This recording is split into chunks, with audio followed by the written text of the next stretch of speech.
प्रिय छात्रों, आज मैं आपको संस्कृत प्रबोधिनी का षष्ठ पाठ वृक्षेषु चैतन्यम विद्यते इसके बारे में समझाऊंगा। इसमें जितने भी श्लोक हैं उन श्लोकों का भावार्थ, कठिन शब्दार्थ और हिंदी अनुवाद आपको समझाऊंगा।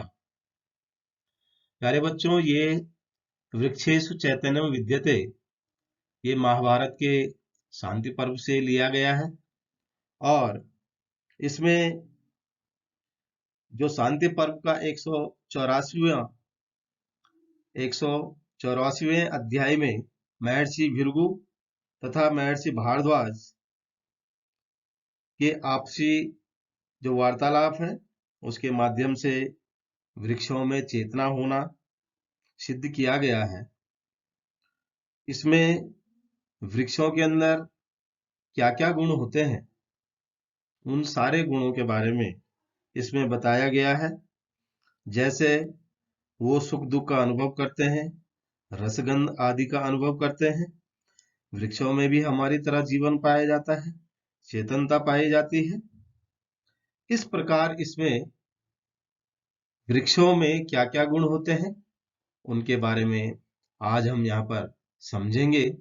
इन श्लोकों के माध्यम से आप लोग इस वीडियो को ध्यान से देखेंगे, ध्यान से समझेंगे और फिर हमें पता चलेगा कि वास्तव में पेड़ पौधों में भी हमारी तरह चेतनता है, उनमें भी जीवन है।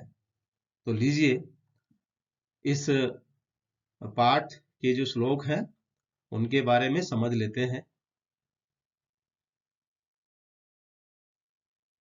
इसका जो पहला श्लोक है वो देख लेते हैं, समझ लेते हैं, पढ़ लेते हैं। उष्मतो मलायते वर्ण त्वक् फलम पुष्पमेव च मलायते शीयते चापि स्पर्शते नात्र विद्यते।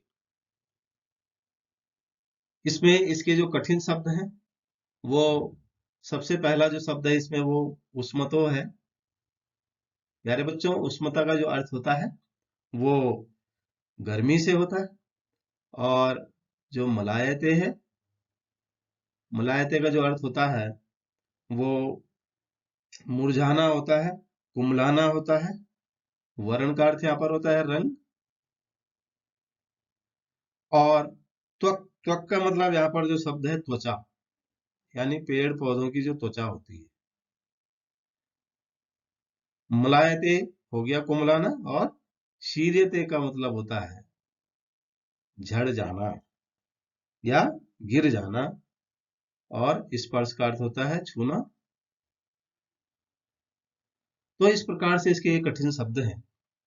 तो यहाँ पर जो वृक्षों के बारे में, उनके स्पर्श के बारे में कहा गया है, इसमें जो है वृक्षों में जो वायु तत्व के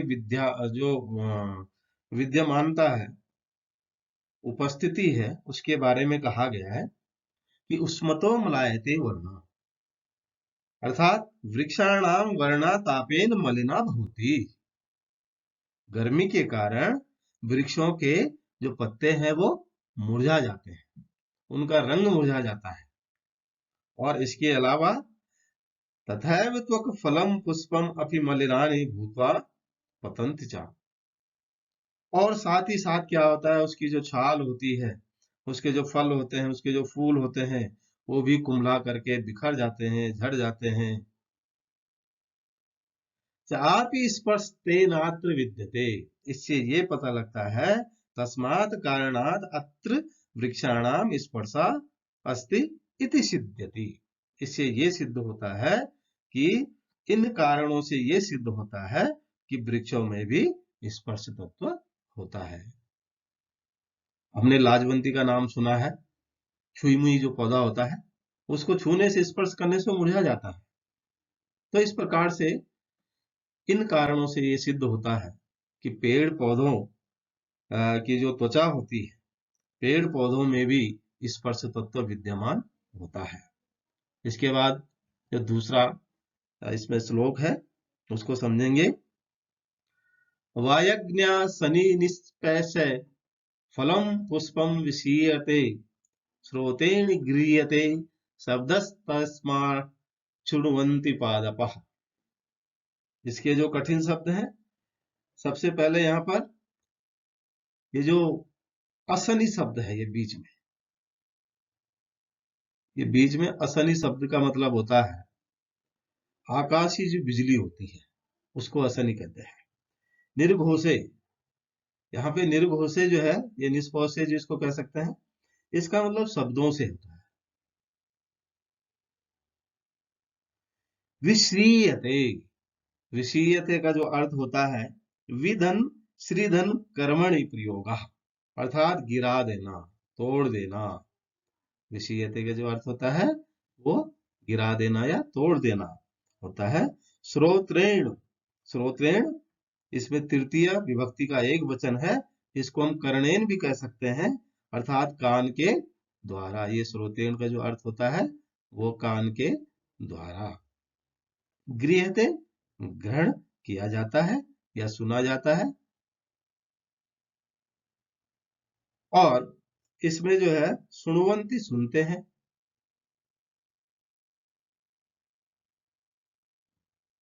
पादप का मतलब यहाँ पर वृक्ष से है। तो इस प्रकार इसमें कह रहे हैं, इसमें कहा गया है कि वायाग्न्यासनि से, अर्थात पादपानां फलम पुष्पम च वायो अग्ने विद्युत च निनादेन पतति। फलम पुष्पम विषीयते, अर्थात वायु, अग्नि और बिजली की जो कड़कड़ाहट होती है, गड़गड़ाहट होती है, उस आदि के भीषण शब्दों से फल व पुष्प टूट जाते हैं, गिर जाते हैं। श्रोतेन गृह्यते शब्दस्मा शृण्वन्ति पादपः, अर्थात वृक्षा कर्णेन्द्रिया शब्दम गृह्णन्ति। यानी कि इसका मतलब ये हुआ, इसका अर्थ ये हुआ कि शब्द कान के द्वारा ही सुने जाते हैं। तो इसका अर्थ ये हुआ कि वृक्ष भी सुनते हैं, तभी तो उनके फल और पुष्प बिजली की आवाज से गिरते हैं।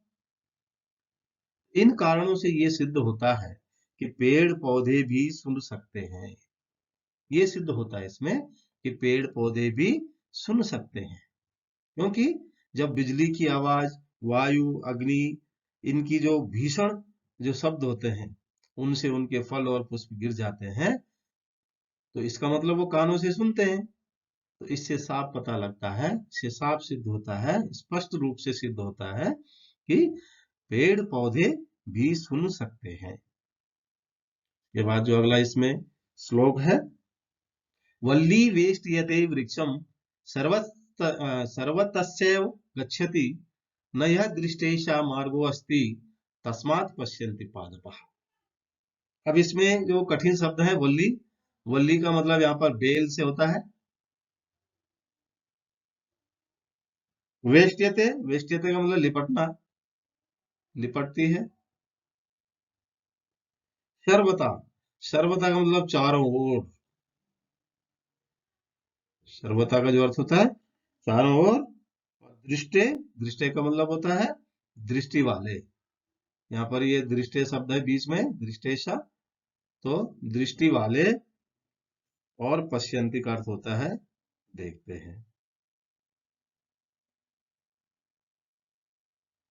तो इस प्रकार ये कठिन शब्द है। इसमें ये कहा गया है कि वल्ली वेष्टते वृक्षम सर्वश्चैव गच्छति, अर्थात वल्ली वृक्षम वेष्टते सर्वथा गच्छति एव, यानी जो बेल होती है वो पेड़ से लिपट जाती है, उसके चारों ओर सर्वश्चैव गच्छति, उसके चारों ओर चली जाती, घूम करके चारों ओर घूम करके चली जाती है। न यह दृष्टेशा मार्गो अस्ति, बिना देखे वाले को, यानी बिना दृष्टि वाले को मार्ग दिखाई नहीं देता है, सूझता नहीं है। लेकिन इस बल्ली को जो है, जो बेल है, उसको दिखाई देता है। इसका मतलब इससे ये पता लगता है कि तस्मात् पश्यन्ति पादपा, अर्थात उससे ये पता लगता है, इससे जो है सिद्ध होता है कि पेड़ पौधे भी देख सकते हैं, अर्थात वृक्ष भी देखते हैं, क्योंकि बिना दृष्टि के तो हम आगे बढ़ ही नहीं सकते हैं, कहीं जा ही नहीं सकते हैं। तो फिर ये जो बेल है वो पेड़ के चारों ओर कैसे चली जाती है, यानी कि इससे ये सिद्ध होता है कि जो पेड़ पौधे हैं, वृक्ष हैं, पादप हैं, वो देख सकते हैं।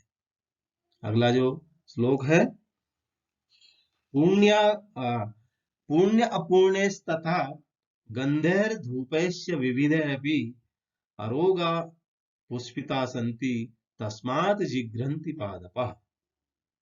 यहाँ पर जो कठिन शब्द है इसके, पुण्य पुण्य यानी पुण्य और अपुण्य। ये पुण्य पुण्य का मतलब होता है पुण्य और अपुण्य एक दूसरे के विरोध है, विलोमी है। विविध है अनेक द्वारा, ये विविध है। आरोग मतलब होता है निरोग, आ मतलब नहीं, रोग का मतलब बीमारी, यानी जिसको कोई बीमारी नहीं। और जिग्रंती, जिग्रंती का अर्थ होता है सूंघना, जिग्रंती का अर्थ होता है सूंघना। तो यहां पर ये कहा गया है कि पुण्य अपूर्णेश तथा गंधैर धूपेश विविध भी, अर्थात पुष्पिता पादप पुण्य अपुण्य विविध प्रकार के गंधे धूपे च आरोगा भूतवा, यानी कि वृक्ष पुण्य और अपुण्य तथा अनेक प्रकार की गंध और धूप इत्यादि से निरोग और पुष्पित होते हैं। यानी उनको पता है कि पुण्य और अपुण्य है, यानी अच्छी और बुरी गंध कौन सी है, उन अच्छी और बुरी गंधों और उस धूप से वो निरोग हो जाते हैं, पुष्पित होते हैं। इससे ये सिद्ध होता है कि संत तस्मात जिग्रंति पादपः, यानी इससे ये सिद्ध होता है कि पेड़ पौधे और पादप भी, वृक्ष भी सूंघते हैं, क्योंकि उस सूंघने से वो क्या ले रहे हैं, उससे पुष्पित हो रहे हैं, पल्लवित हो रहे हैं, अच्छी और बुरी गंध का अनुभव कर रहे हैं। जिस प्रकार हम अच्छी और बुरी गंध का अनुभव करते हैं, वैसे ही पेड़ पौधे भी बुरी और अच्छी गंध का अनुभव करते हैं, तेज और कम धूप का अनुभव करते हैं, उसी से वो निरोग होते हैं और उसी से वो पुष्पित होते हैं। तो इससे ये सिद्ध होता है कि पेड़ पौधे भी और सूंघते हैं। तो इसके बाद जो अगला जो श्लोक है, पादे सलिल पानश्च व्याधीनां चापि दर्शनात् व्याधि प्रतिक्रियास्त्वाच विद्यते रसनम दुर्मित। इसके जो कठिन जो शब्द है, पादे, पादे का मतलब होता है पैरों द्वारा, या ये पादे का मतलब पैरों द्वारा या जड़ों द्वारा, पादे का मतलब यहाँ पर जड़ भी है और पैर भी है। सलील पानात, सलील पानात का मतलब होता है पानी पीने से या सलील का पान करने से, पानी का पान करने से, पानी पीने से या जल पीने से। व्याधि नाम, व्याधि नाम का मतलब यहाँ पर है रोगों को, यानी रोगों के। और दर्शनात् का मतलब होता है दिखाई पड़ने पर, दर्शनात् दिखाई पड़ने पर। व्याधि प्रतिक्रियात्वात्, ये जो व्याधि प्रतिक्रियात्वात् यानी रोगों के प्रति प्रतिक्रिया करना, रोगों की प्रतिक्रिया होने से। रसनम, रसनम का अर्थ होता है स्वाद लेने की शक्ति। और जो द्रुमे है, द्रुमे का अर्थ वृक्ष में, द्रुम का मतलब वृक्ष होता है, तो वृक्ष में। तो इस प्रकार ये कठिन शब्द हैं। अब इसका भावार्थ और अनुवाद समझ लेते हैं।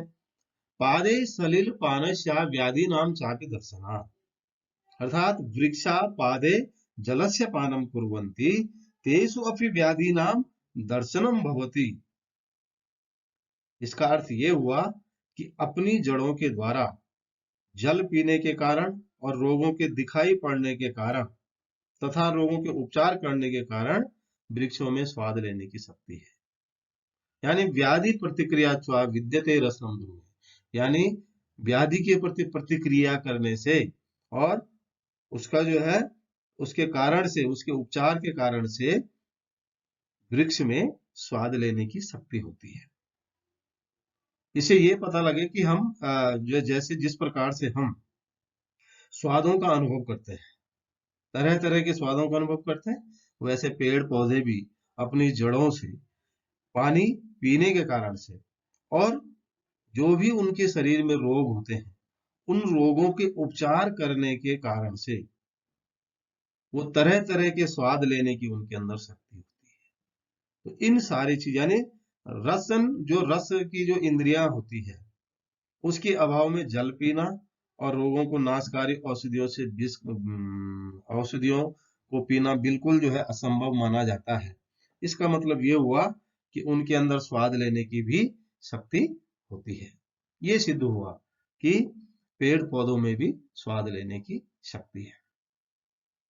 प्यारे बच्चों, आज आपको ये जो 5 श्लोक हैं, वृक्षेषु चैतन्यम विद्यते, उनके कठिन शब्दार्थ, उनका भावार्थ और उनका हिंदी अनुवाद आपको इस वीडियो के माध्यम से समझाया।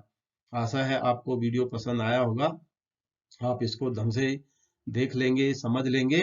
अगली बार इसके जो अन्य जो श्लोक हैं, जो अंतिम 4 श्लोक हैं, उसके बारे में आपको समझाया जाएगा।